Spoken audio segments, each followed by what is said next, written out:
Hello and welcome to National Focus for Wednesday, October 22, 2025. I am Julian Morris. In the headlines, government signs a contract for expansion of Esprit-Murphy Health Center in Mahaut. Environment Minister calls for greater responsibility in chemical use, and Dominica strengthens early warning systems at new Met Office headquarters. The details of the headline stories and more when we return.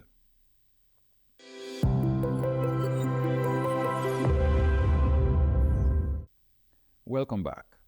A contract has been signed paving the way for the expansion and modernization of the Esprit-Murphy Health and Wellness Center in Mahaut. The two-story concrete facility will be a modern, climate-resilient and energy-efficient building designed to meet the needs of the growing community. Through this initiative, Dominica joins our OECS neighbors in advancing the transformation of community health facilities to ensure that they can continue to operate effectively even in the face of natural disasters, disease outbreaks, or other public health challenges. Established in 2020, the Esprit-Murphy Health and Wellness Center has played a critical role in improving access to primary health care in Mahaut. Health Minister and the Parliamentary Representative for the Mahaut constituency, Honorable Kasani Laville, says the project represents a major step in ensuring that communities can receive quality health care even during difficult times. Today marks a pivotal moment for us here in the Mahaut community as we sign this contract for the expansion of our facility. This project, valued at $2.34 million, is funded under the World Bank, supported by the OECS Regional Health Project. And the overall goal, as you've heard, is to strengthen preparedness and response across the health system, ensuring that facilities like this one can continue to function even during the worst crises or emergencies. The expansion forms part of government's National Health Transformation Agenda, aimed at developing climate-smart health facilities across Dominica to protect lives and strengthen health resilience.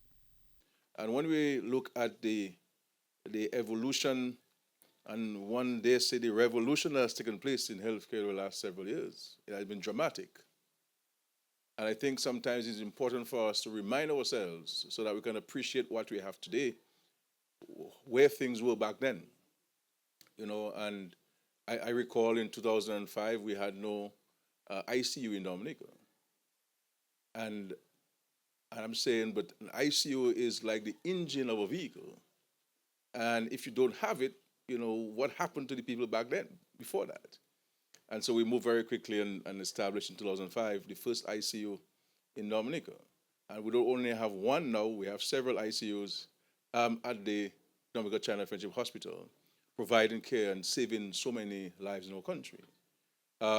When I became the Prime Minister, we had only a second-hand dialysis machine. And now we have a full-fledged dialysis center at the hospital. We did not have CT scan, we did not have MRI. There are many things that we do not have. The governments did not support people to seek advanced medical interventions overseas. We are spending millions every year providing that kind of support to families across the land from Breford, Dominica, to ensure as fast as humanly possible we give people an opportunity to survive. The government of Dominica continues to invest in health infrastructure as part of its broader goal to enhance the resilience and sustainability of the country's healthcare system. Minister for the Environment, Honorable Kozia Frederick, has emphasized the need for responsible chemical use and stronger environmental protection during a workshop on persistent organic pollutants, or POPs. POPs are toxic chemicals that can damage ecosystems, harm wildlife, and affect human health. The workshop seeks to raise awareness about the dangers of these pollutants, in keeping with Dominica's goal of building resilience. It has to be more than a workshop. It has to be part of that journey to build Dominica into a first climate resilient country. So this is serious business, and for me it is with deep pride as a person of Kainago descent, of First Peoples descent, to understand that within the constructs of a modern society, we have to deal with the ever-emerging troubles that face our climate.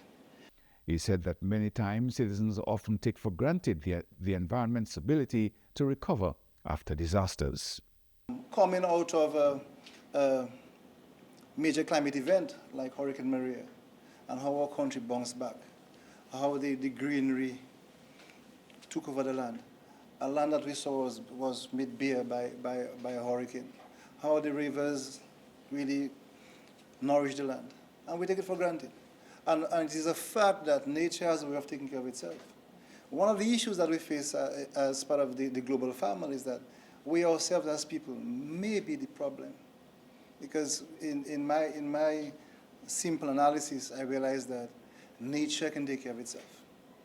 But it's the habits of we as human beings that make it difficult for ourselves to survive in the space that is so unique and important to us. Honorable Frederick added that the discussions from the workshop must go beyond the event itself and impact policy.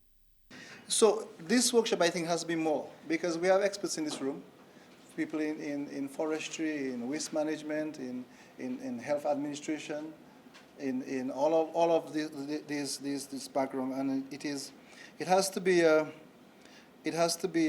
a collective voice that comes out of this exercise. And while we move on with our commitment to deal with the convention that we're part of. So the commitment can never be from just a government perspective. And that's why you're in this room. Because for too long, the development of countries, of states, the protection of the environment appears to be the only concern of a government.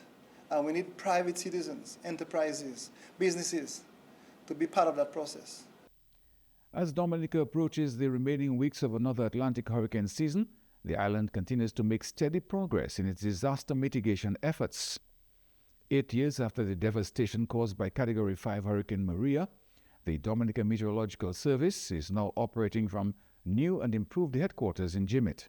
We must be able to have Met services with the relevant resources in terms of personnel and equipment, so that one, we can better forecast and we can better issue warnings and watches. And all these things are important because we have gotten to a stage in this country where we no longer have to rely on outside interests to issue watches, warning.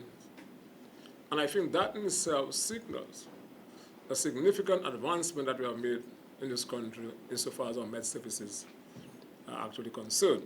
The establishment of a modern, fully equipped Met office is a major step towards strengthening Dominica's early warning systems and enhancing preparedness for extreme weather events. So we have trained personnel here for you to see, trained as forecasters, and then we have the infrastructure. So what we have done over the years, invested tremendously, of course with the help of our benefactors, in automatic water gauges throughout the country, automatic weather stations. So you're able to stay here, and we go to the operation room just now. You have one, isn't that so? So they can monitor the water elevations, and you have the satellites, etc. Just recently, we had, of course, a partnership with the Cuban government. They came down there and they developed what they call a high solution model, and which allows the Met services. If you're threatened by a water event, with rain or something like that, and you have a tropical wave or something like that, and rain is threatening, they can tell you by sitting in the office where the rain is going to be more pronounced. Minister for National Security Honorable Reuben Blackmore emphasized that the public can have full confidence in the expertise of the staff at the Met Office. When these guys come out there, and the ladies come out there, and they give the information, have confidence in the information that they put out, because they're trained. You have a number of people inside of the masters, first degrees, and who have maybe dual qualification in that science. You see? And I think it's important because I always maintain, and I'll do so as a minister now, and when I depart. that we do not have a capacity deficit in this country. What we have is the questioning of the people who put themselves forward with the requisite qualification, because we feel more comfortable in hearing something from somebody who's a foreigner, you know what I'm saying, who may be less qualified, mark you, than our national professionals. And what we need to do, as we're doing as a government, is to provide the young people with the qualification, with the opportunity or the opportunities to prove themselves. Last month, the Office of Disaster Management, along with officials from the Ministry of National Security, conducted a walkthrough of the upgraded facility. Participants toured the offices, inspected new monitoring and communication systems, and assessed operational readiness ahead of the hurricane season's final weeks. The walkthrough also served to evaluate coordination between national agencies responsible for weather monitoring and public safety. Regular reviews and joint exercises like these remain vital to ensuring that Dominica's early warning systems and emergency response mechanisms continue to operate effectively. You are watching National Focus. More when we return.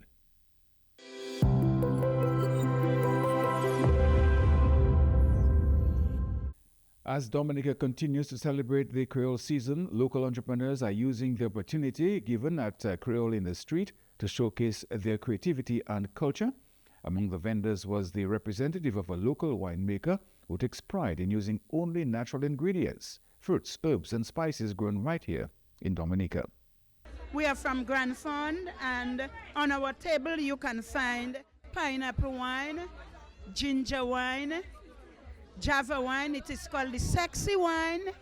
You have the banana wine and the plantain wine. I can attest to you all, these wines are over 20 years old, no exaggeration. If you see the clarity of it, it speaks for itself. And this is made by Miss Joyce Pascal of Grand Fond. She's a winemaker by I cannot even say how many years. Imagine her dad died at 104 and she has been making wine since. So you can make the maths for yourself. So we are here, first time, Creole in the Street, we're enjoying it. So far we are getting sale for our wine, and we just want people to come down to Creole in the Street and purchase your bottle of wine for your dinner. You have an occasion, you have a birthday, you have weddings. You don't need to go and get ginger wine from Trinidad or whatever. Or you're saying buy local? Buy local. It's better to buy local. These wines taste better than the imported wine. So when you buy local, you're creating jobs locally. Yeah, when you buy locally, you create jobs, your business expands, the economy expands, the country expand, and the people who are visiting, they know exactly what is made from Dominica. Thanks to all the patrons who sampled her creations, getting a true taste of Dominica's nature and culture in every bottle. And now for your weather update. An area of moisture and instability associated with a low-level trough will continue to affect Dominica over the next 24 hours.